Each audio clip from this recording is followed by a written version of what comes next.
were fireworks in Parliament yesterday. In the 98-minute speech, Prime Minister Modi thundered that he would return for a third term. He confidently predicted that the opposition would be relegated to the visitors' gallery in the Parliament and that his party, the BJP, would secure 370 seats. He asserted that the National Democratic Alliance would easily cross the 400-seat mark, given the nation's current mood. He didn't stop there. Alleging that the opposition was scared, the Prime Minister said that many in the opposition had lost the courage to contest elections. He claimed that some opposition leaders even want to change their Lok Sabha seats, fearing defeat in the upcoming polls. Let's listen in. अब हमारी सरकार का तीसरा कार्यकाल भी बहुत दूर नहीं है। ज्यादा से ज्यादा 100-125 दिन बाकी है और अब की बार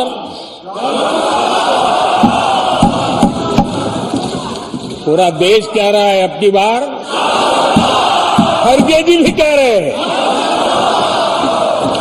एनडीए को तो 400 पार करवा ही के रहेगा, लेकिन भारतीय जनता पार्टी को 370 सीट अवश्य देगा। मैं विशेष रूप से विपक्ष ने जो संकल्प लिया है उसकी सराहना करता हूं। उनके भाषण के एक एक बात से मेरा और देश का विश्वास पक्का हो गया है कि इन्होंने लंबे अरसे तक वहां रहने का संकल्प लिया।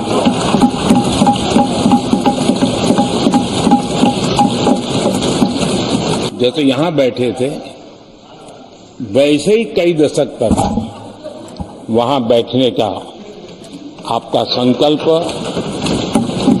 और जनता जनार्दन तो ईश्वर का रूप होती है। आप जिस ऊंचाई पे हैं उससे भी अधिक ऊंचाई पर जरूर पहुंचेंगे और अगले चुनाव में दर्शक दिशा में दिखेंगे। But why did the Prime Minister say that even the opposition predicts the NDA return, and that too with over 400 seats? He cited Mallikarjun Kharge's statement from 2nd February to drive home his point. Take a look at what the Congress president said. और लेकर आपका इतना बहुमत है, अब तो पहले 330, 334 की, अपने तो 400 पार हो रहा है।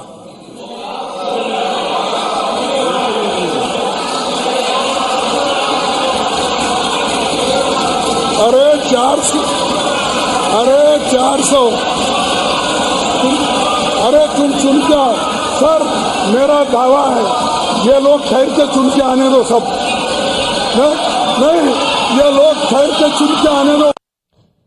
The BJP exuded confidence and echoed Prime Minister Modi. The BJP said that whole country is endorsing Modi's guarantee and that the public has decided to give 400 plus seats to the Saffron Party.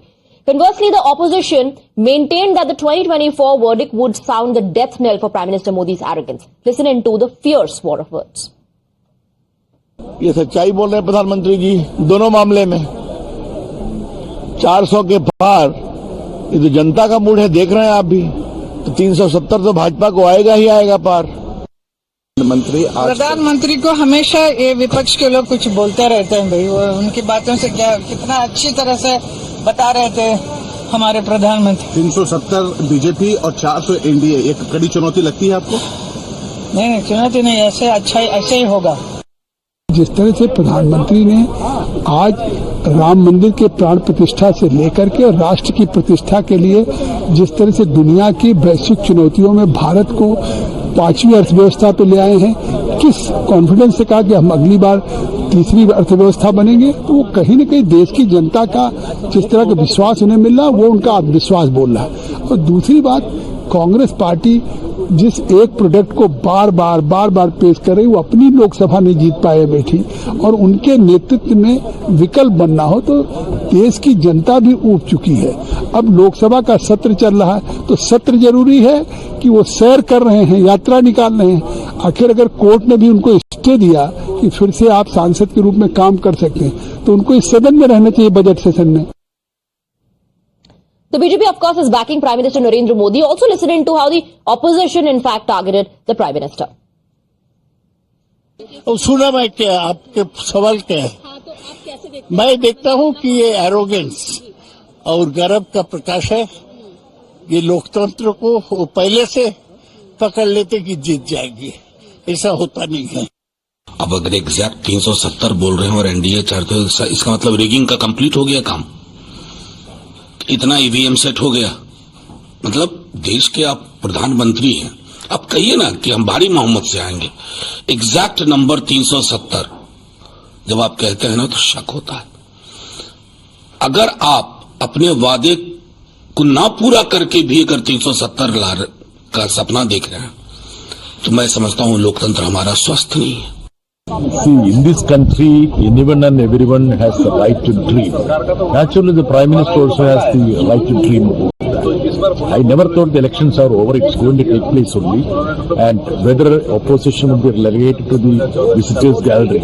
And this is the Prime Minister who cannot even protect the sanctity of the visitors gallery.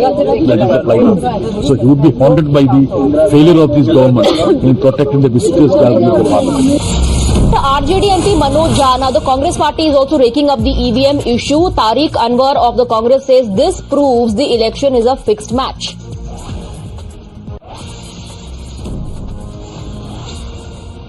देखिए, ऐसा है कि लोकतंत्र में, जमहूरियत में कोई इस बात का दावा नहीं कर सकता है कि हमको कितनी सीट आएगी पार्लियामेंट में या असेंबली में। ये तो वही लोग कर सकते हैं जिनको लोकतंत्र में विश्वास नहीं हो, और शायद वो लोग कर सकते हैं जिनको और कोई तरीका या जरिया पता होगा कि इसके माध्यम से हम चुनाव जीत सकते हैं। आज ईवीएम को लेकर बहुत विवाद चल रहा है और सारी दुनिया में कहीं भी किसी भी देश में ईवीएम आज की तारीख में काम नहीं कर रहा है। सब जगह फिर से लोग बैलेट पे चले गए। Niyamika is joining us with more details. Niyamika, first RJD, Mr. Manoj Jha, and now Tariq Anwar of the Congress says this, in fact, raises doubt as far as EVM is concerned. Casting aspersion on EVM, he says the election is a fixed match.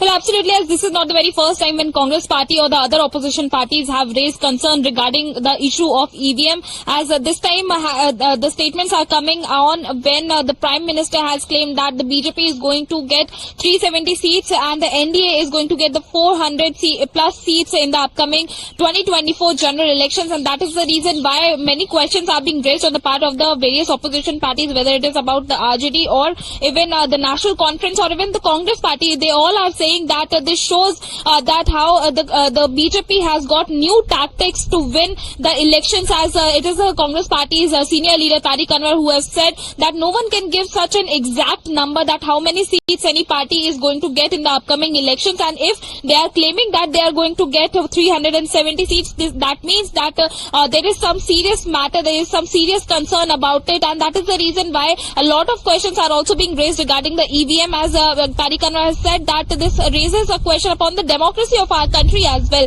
as this government is basically doing dictatorship, and that is the reason why they are making such big claims. The Prime Minister is making such big claims, and that is what even the RJD MP Manoj Jha has also repeated. He has also said that this raises questions upon the democracy of our country, as this is a very serious matter that Prime Minister is giving exact numbers that how many seats are going to be get by the BJP in the upcoming general elections, and that is the reason why all of these parties are also saying that ballot papers should be preferred instead of EVMs for the upcoming general elections.